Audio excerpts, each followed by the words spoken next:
I just here have this already cut off a piece of strong steel. I use this old transaxle shafts from a Ford pickup truck. It's very strong steel. So here I cut a piece off and this I will use for this crankshaft for the Ford 500. See, it's really pretty good broken. And it's actually hardened steel. So I just dark cherry red heat it up and now I just can touch it with the chisel. Otherwise it's really too hard. You can really see this. I can only take very small passes because it's really very strong and tough steel. And let's go.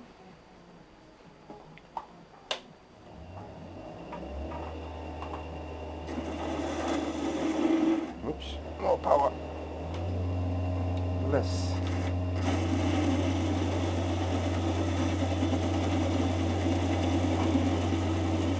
A pretty aggressive approaching.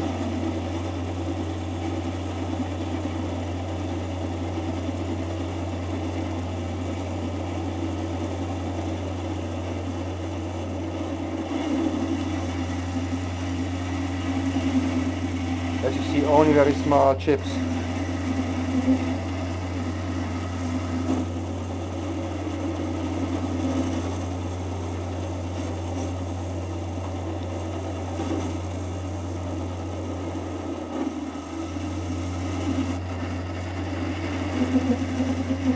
Now I must reposition my chisel. It's a little bit not the right angle.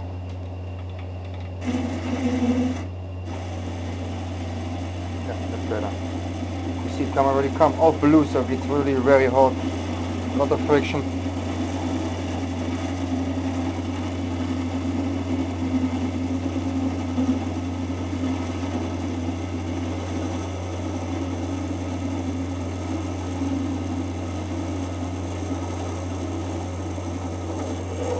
So it takes a pretty while till I get it to the right diameter.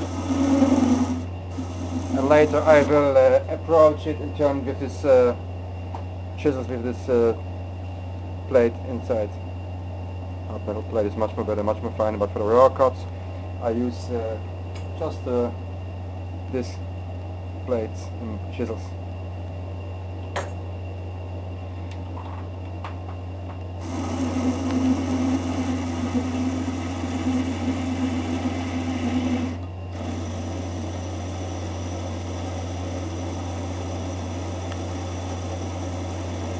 Maybe 1/10 millimeter at a time.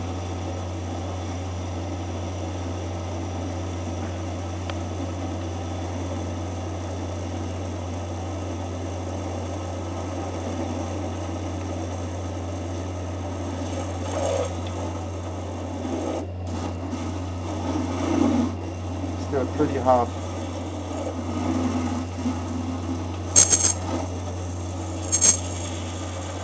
And from time to time take it out and re-grind on my grinding down machine. Must be really pretty sharp.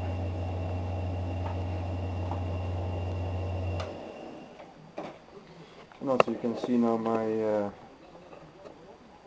workshop a little bit. My workbench. Here I have my small column bore machine, the drilling machine. Other workbench. Here's my milling machine. Small one. My stock on material. And this is the rest of the garage. Still Fiat to repair. Other column bore machine or drill press. And my tools and materials and stuff. So here I do actually a lot of stuff, not everything, but a lot. And of course my nice Lohr B2Z 1957, beautiful machine. As also just connect the cables, this old watchmaker drilling column machine, also 1951, very good machine, no plate, all really still perfect. So that's my workshop, and here I get my tools and measuring equipment. And mills and stuff, cutters. Yeah. So that's my little workshop, stuff for clamping on the milling machine. And that's where I do my stuff. Must be of course a little bit more clean, but always so many projects and not a lot of time. And she's still watching me, always checking out what I'm doing, all the time.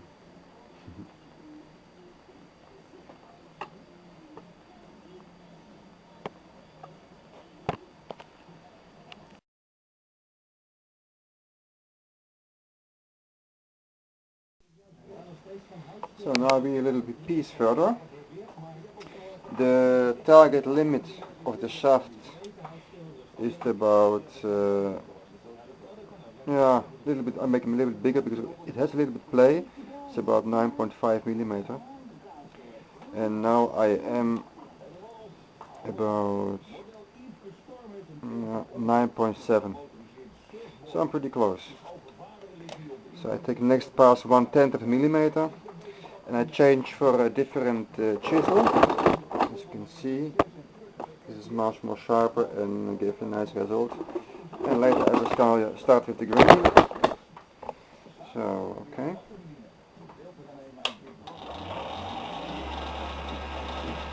One tenth and go. Slow speed because it's very hard. So it would cut very nicely. Very sharp tools. Otherwise you get a rough surface and you must grind a lot. But now you can do it yeah, very nicely, nice smooth. And you have leftover smooth finish. So only need a little bit grinding to get a smooth finish. Takes only really maybe a half tenth of a millimeter.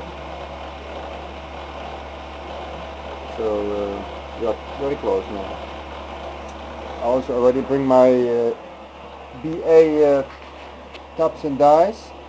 I'm not sure if it's a BA thread, I must check in the frog, or it's UNF or BA thread. I must check it out and then I can make thread also.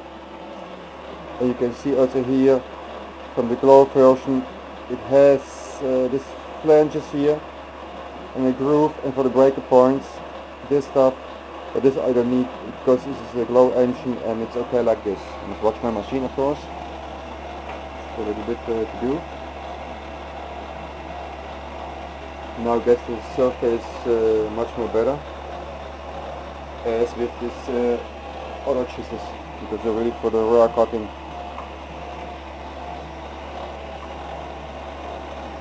Approaching.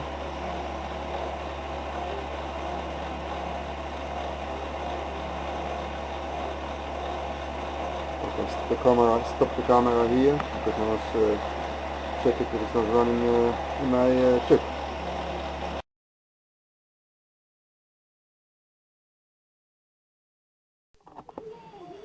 So it's indeed, I don't know if you can see this, 1/4 and 26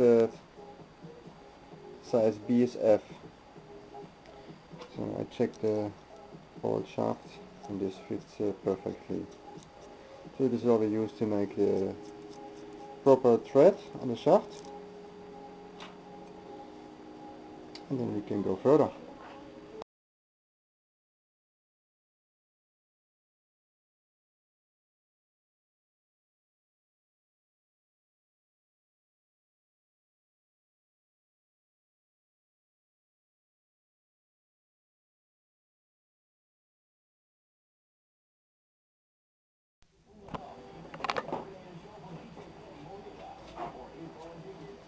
Okay, now I take my flat steel, grind it is perfectly flat, 400 oil wet oil, and now I can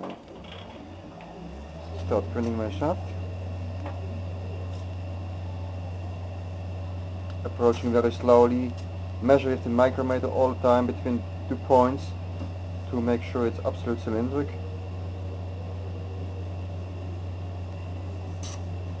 No much pressure, like always, gently.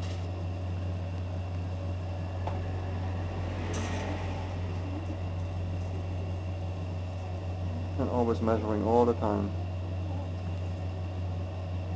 and later I changed for a smoother with 1500 grit or 1000 and then 1500.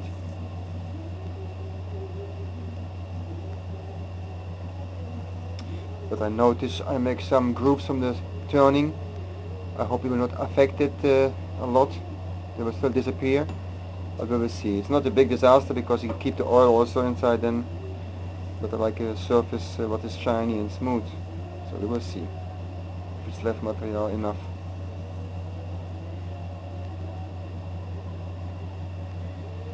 Okay, I take my measurings.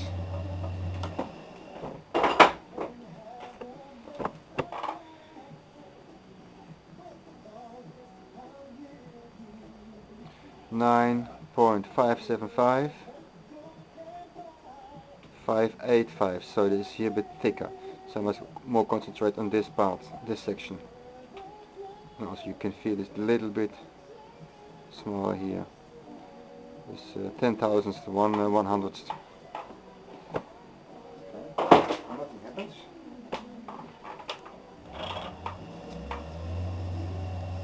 Now I focus on this section. You can see this.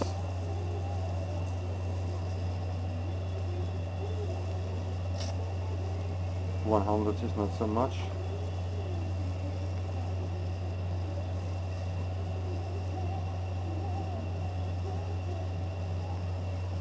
Of course, avoid the steps, so always move a little bit. But transfer the pressure to the inner side now a little bit.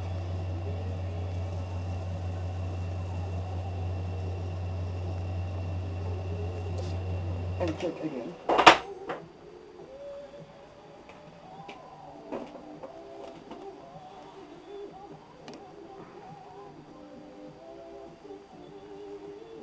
Five, 7, 6, 5, 7, so it's almost. Still a little bit more. And go on, and always in between check. Oh, it's actually almost there. Yeah. Actually, we are already there. Yeah. Slightly polishing with 2000 and it's finished. So, okay, great. This means I will keep the scratches, but it's not a really big disaster. It will keep like a funnel of a tunnel oil as captivity. So it's not a big disaster. So the old shaft is, I can see this, 9.542, 542, and then new shaft is 571. I don't know if you can see this. 9.571. So it's actually a little bit bigger, so that's good, because there was a little bit play there. Just a little bit. It's mirroring, yeah, 542, see? So it's 542, 300 bigger. That's good. Very nice fit. Actually no play, but it will run free and get used to the bearing and it will be perfect. Just a little bit play will left. Yeah, nice. I'll keep it like this. Okay, that's it. Now we can start with the crank pin.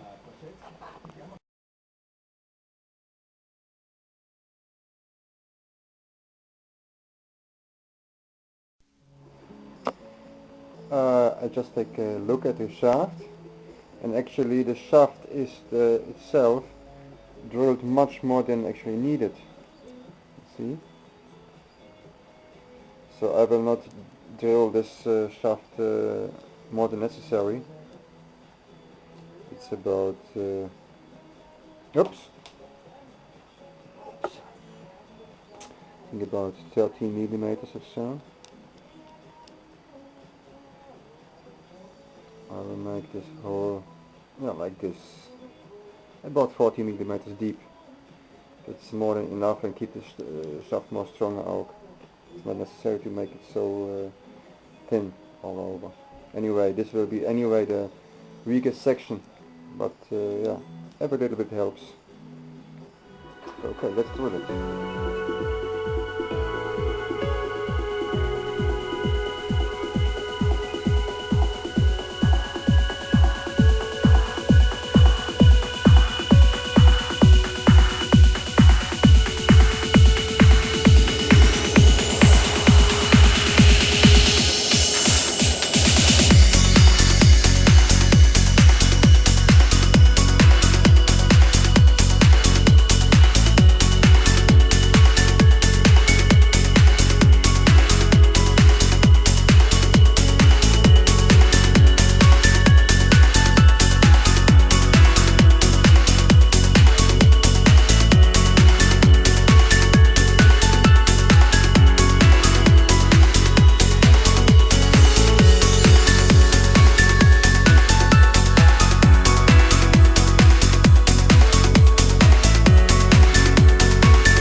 So I aligned out everything, and like you see now, it's pretty close.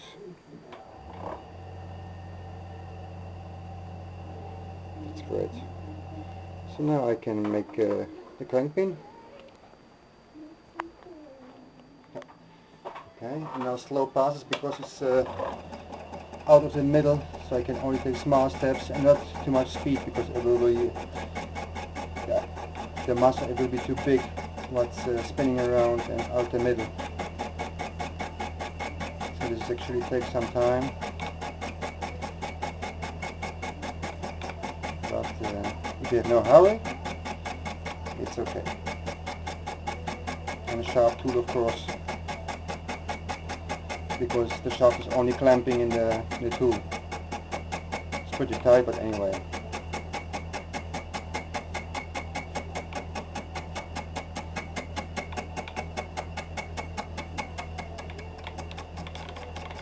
And you pass.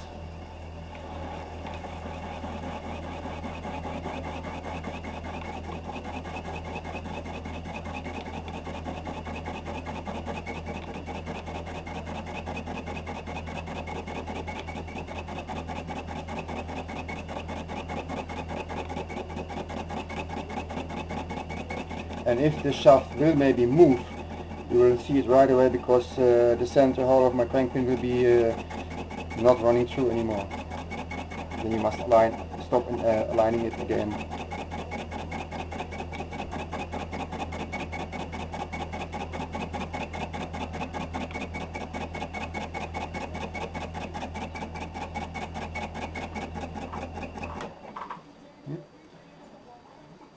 Slowly come.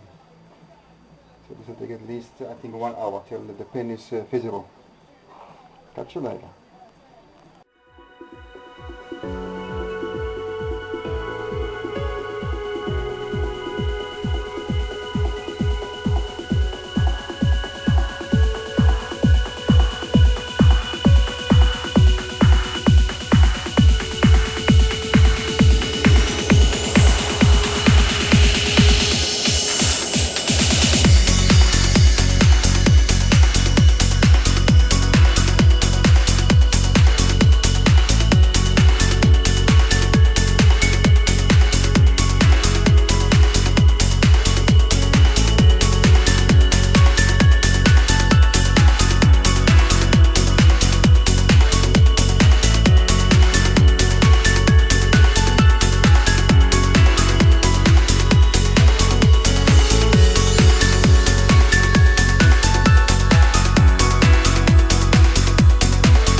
now I stick everything together, and yeah, it looks everything okay. Should work very well. No play, conrod fits nicely. So only the bore for the intake is now missing, and then actually I can clean it up and build it up. Perfect. So far, so good.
hot. But it's running again. Thanks for watching.